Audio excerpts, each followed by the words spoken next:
Hello जी, नमस्कार। स्वागत है आप सभी का दोस्तों। आज एक बहुत ही महत्वपूर्ण प्रश्न में देखिए, आप कितनी मेहनत करते हैं ये बात किसी को भी नहीं पता चलनी चाहिए। किसी भी कीमत पर आप किसी को ये मत बताइए कि आप कितनी मेहनत करते हैं। कुछ लोग ऐसे होते हैं ना, एक रात जग कर मेहनत क्या कर लेते हैं, एक रात पढ़ क्या लेते हैं, सबको बता देते हैं, ढिंढोरा पीट देते हैं चारों ओर की कल में ना बहुत मेहनत किया, स्टेटस भी लगा देते हैं, बहुत बहुत बड़े बड़े स्टेटस भी लगा देते हैं। तो आपको ऐसी गलती सर बिल्कुल भी नहीं करनी है। आप कितनी मेहनत करते हैं, कितनी रात तक जग कर पढ़ते हैं, ये बात सर किसी को मत बताना। ये बात कब बतानी है, जब आप सफल हो जाओगे, जब आप सफलता की मुकाम तक पहुंच जाएंगे, तब बताओगे कि सफलता को पाने के लिए ना जाने हमने कई रात जग के गुजारे हैं। जी हाँ सर, तो ये बात कब बताओगे, अपनी मेहनत की कहानी कब सुनाओगे, जब आप सफल हो जाओगे। तो वादा कीजिए हमसे कि आप किसी को नहीं बताओगे ना। नहीं बताना सर जी, बिल्कुल मत बताना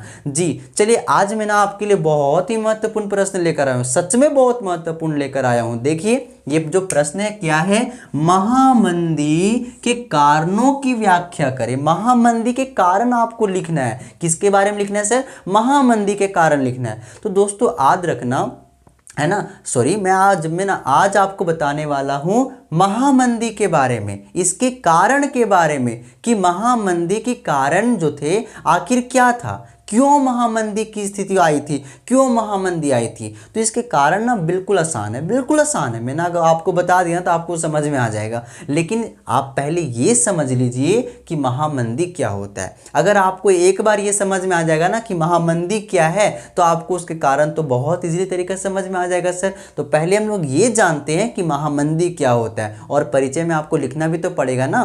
तो आप समझ लीजिए, देखिए, मंदी का मतलब होता है ठप पड़ जाना, है ना, या फिर अस्थिरता आ जाना, सॉरी स्थिरता आ जाना, है ना, स्थिरता आ जाना या फिर ठप पड़ जाना। देखिए, आप इस तरह का वर्ड आप सुने होंगे कभी कभी दुकानदारों के मुंह से, है ना। जब कोई पूछा होगा कि दुकान कैसा चल रहा है, तो अगर दुकानदार का बिक्री बहुत कम हो जाती है तो दुकानदार कहता है कि इस मंदी चल रहा है थोड़ा दुकान, है ना। मतलब क्या, बिक्री कम हो गई है, स्थिरता सी आ गई है। मतलब पहले बहुत बिकता था लेकिन अब बिक्री बंद हो गई है, मंदी आ गया, ठप पड़ गया, स्थिरता से उत्पन्न हो गई है। तो सर पूरे विश्व में कैसी महामंदी आई थी, पूरे विश्व की अर्थव्यवस्था में अस्थिरता पड़ गई थी, स्थिरता आ गई थी। तो वो आखिर जो महामंदी आई थी, जो पूरे विश्व की अर्थव्यवस्था को झंकोर दिया था, पूरे विश्व की अर्थव्यवस्था को हिला दिया था सर, आखिर उस महामंदी का क्या कारण थे, क्यों आया था, ये जानना है आपको, है ना। तो देखिए, आप महामंदी के बारे में कुछ जान लीजिए।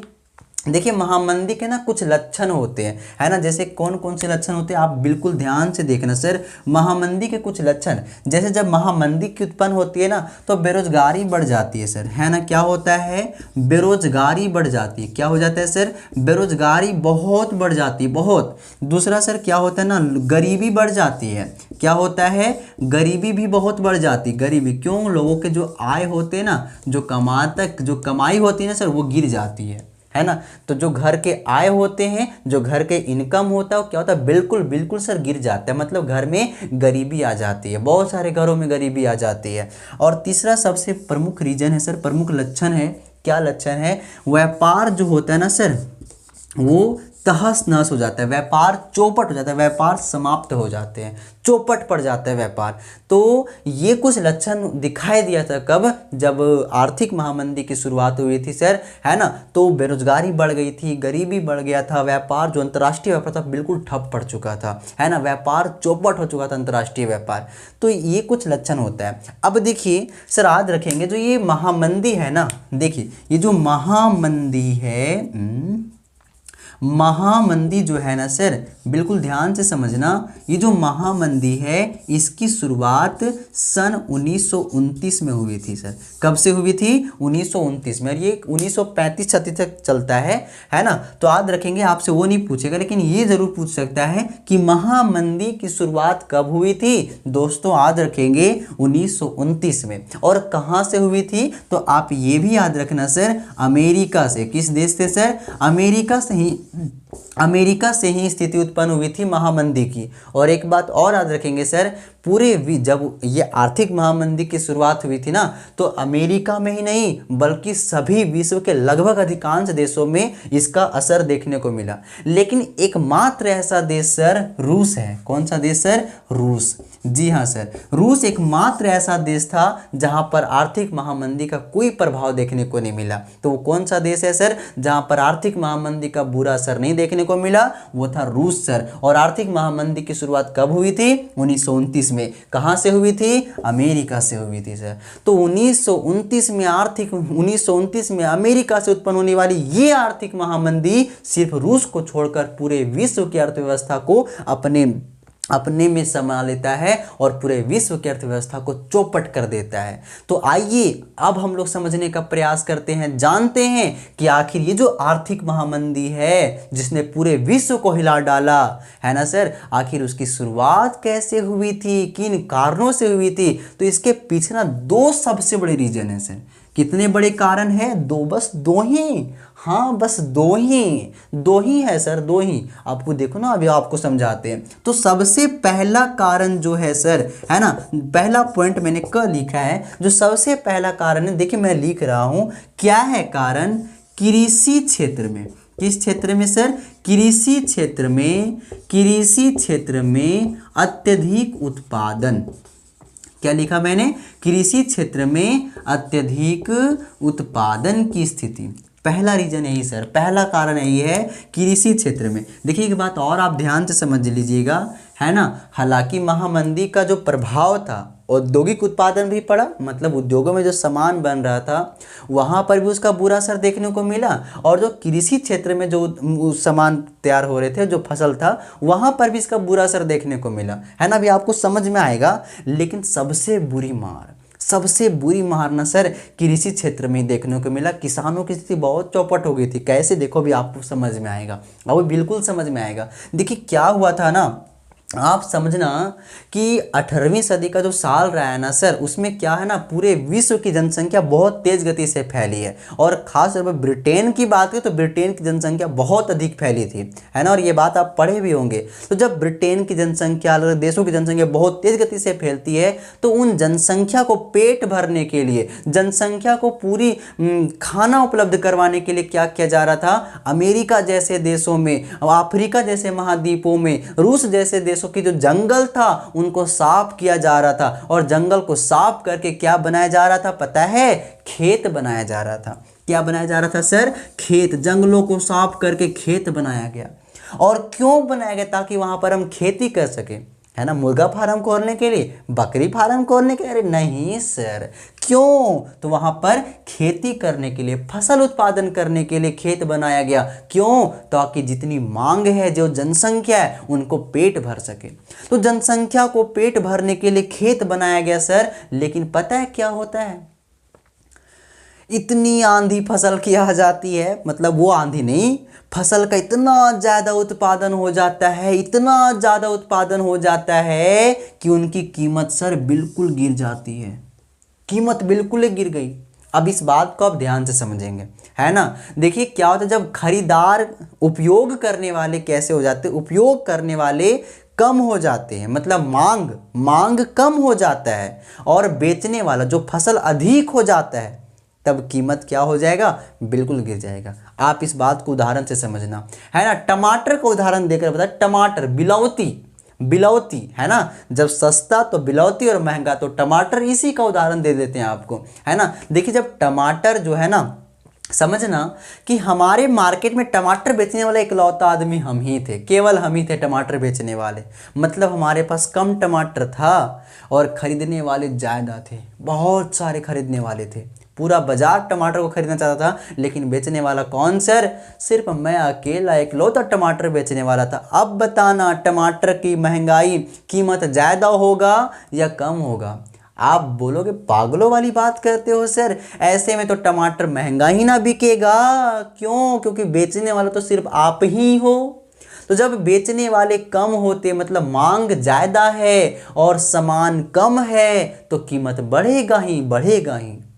लेकिन इसका जस्ट अपोजिट कर दो ना सर, उल्टा कर दो ना। उल्टा करना है, क्या करना है, जब मांग से ज़्यादा फसल आ जाए, अब क्या हो कि टमाटर बेचने वाले और आ जाए, और इतने सारे टमाटर आ गया मार्केट में, इतना टमाटर आ गया कि खरीदने वाले भी कम पड़ गए, है ना। खरीदे तब पर भी टमाटर जो है मार्केट में बच जा रहा है। अब बताना, अब बताइएगा सर कि टमाटर की कीमत ऊंचा होगा या नीचे होगा। तो आप जानते हैं, काफ़ी समझदार है। अब बोलोगे सर आप पागलों वाली बात करते हो सर, टमाटर की कीमत बिल्कुल नीचे गिर जाएगी, बिल्कुल नीचे गिर जाएगी। और यही बात हुई थी सर यहाँ पर।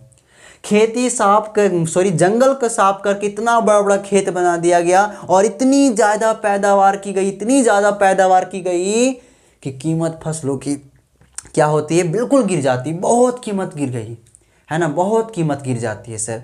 अब देखिए किसानों की स्थिति तो ऐसे ही खराब हो गई है क्योंकि कीमत गिर गई है। अब किसान भाई क्या सोचते हैं पता, कुछ ज़्यादा ही दिमाग लगा लिए।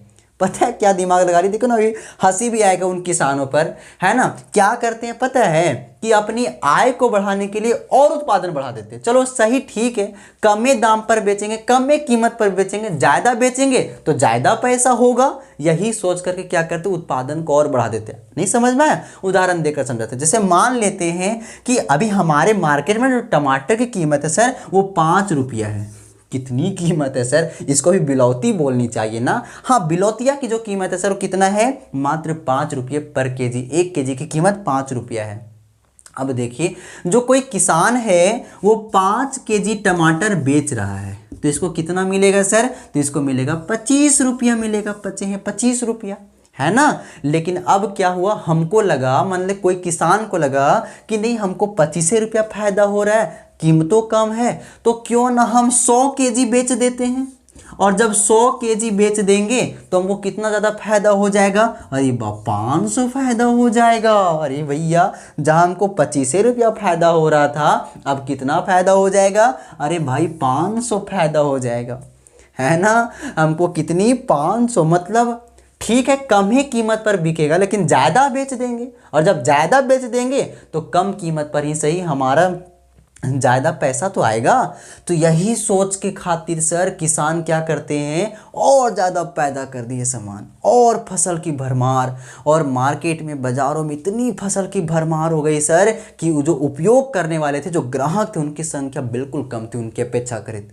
और अब क्या होता है कि उनकी कीमत इतनी गिर जाती है कि सब जितने सारे फसल थे सड़ रहे थे, सड़ के खराब हो गए, और उनकी स्थिति बहुत, किसानों की स्थिति बहुत चौपट हो गई और बहुत खराब हो जाती है। और इसी वजह से क्या होता है सर, 1929 ईस्वी से आर्थिक महामंदी की शुरुआत होती है। तो पहला कारण समझ में आया, पहला कारण क्या है सर, कृषि क्षेत्र में अत्यधिक उत्पादन की स्थिति बना रहा, जिस कारण से क्या होता है, आर्थिक महामंदी की शुरुआत होती है। तो आपको ये वाला पॉइंट लिख देना है, और जो अभी हमने आपको समझाया आप अपने भाषा में लिख देना, एग्जामिनर खुश हो जाएगा। जरूर खुश हो जाएगा। आइए अब दूसरा पॉइंट पर आते हैं। अब मैं लिख रहा हूं ख पॉइंट। जी हाँ सर, ख पॉइंट। आपको मजा आ रहा है ना, समझ में आ रहा है ना, सच सच बताना सर, समझ में आ रहा है ना, तब मैं दूसरा पॉइंट लिख देता हूँ, है ना। दूसरा पॉइंट है सर, याद रखेंगे, वो खुद अमेरिका है।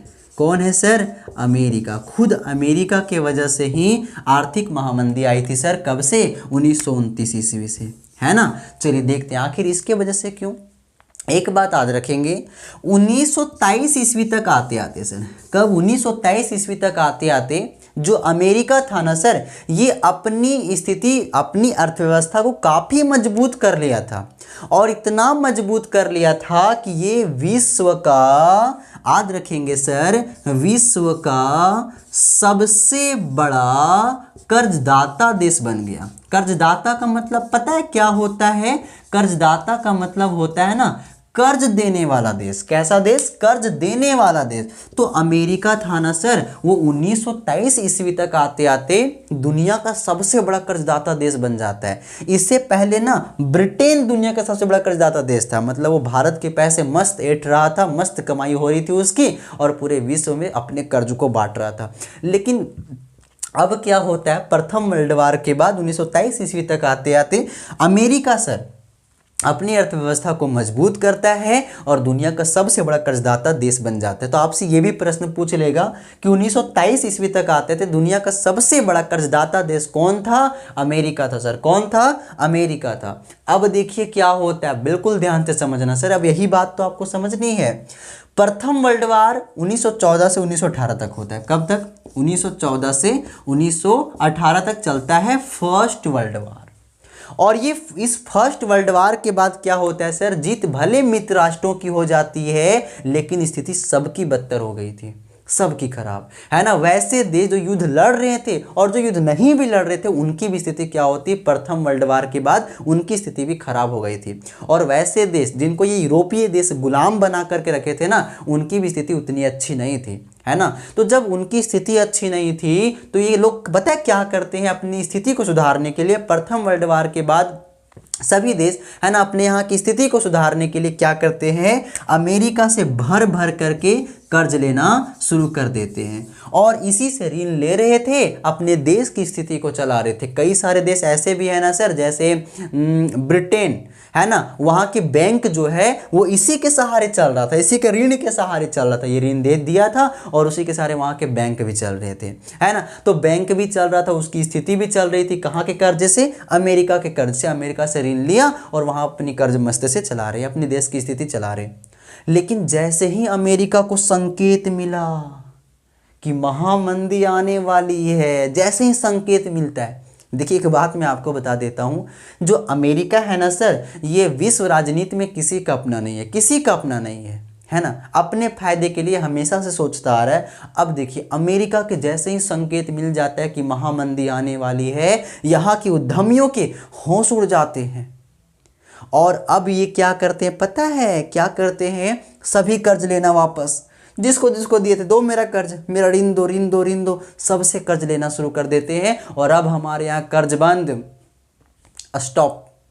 हम ककरो अब कर्ज नहीं देंगे, किसी को अब कर्ज नहीं देंगे भाई, अब किसी भी देश को ऋण नहीं देंगे। एक डाटा लिखा है आपकी किताब में, 1928 ईस्वी से 6 महीना पहले, है ना, पूरे विश्व में अमेरिका का जो कर्ज था ना सर, 1 अरब डॉलर था। लेकिन 6 महीने के, 1 साल के ही अंदर क्या होता है? ये घटकर मात्र 1/4 रह गया। मतलब सब ले भी लिया और अब ऋण देना बंद भी कर दिया। अब देखिए सर, ये भले ऋण वापस ले लिया था, लेकिन वैसे देश जो इसके ऋण पर टिके हुए थे, अपनी स्थिति को चला रहे थे, अपने देश की अर्थव्यवस्था को इसके ऋण के सहारे चला रहे थे, उनकी स्थिति बताइए अब कैसी हो जाएगी? खराबे ना हो जाएगी सर।